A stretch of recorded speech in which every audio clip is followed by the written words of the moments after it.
malapit, malakas, magkakala. Maglalagay tayo ng 15 ml na alcohol ng tequila. Actually, yung blue red daw sa orange liqueur. Mabigat din siya, kaya idadash lang natin. Ito sa tequila. Dash lang. At yung gagamitin natin ng pang-float kasi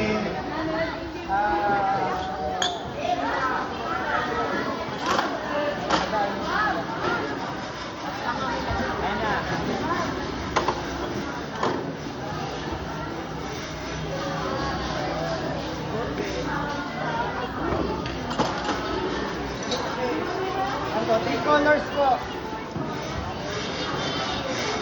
Yan po yung three colors. Actually, yung tawag namin dito sa gum shots.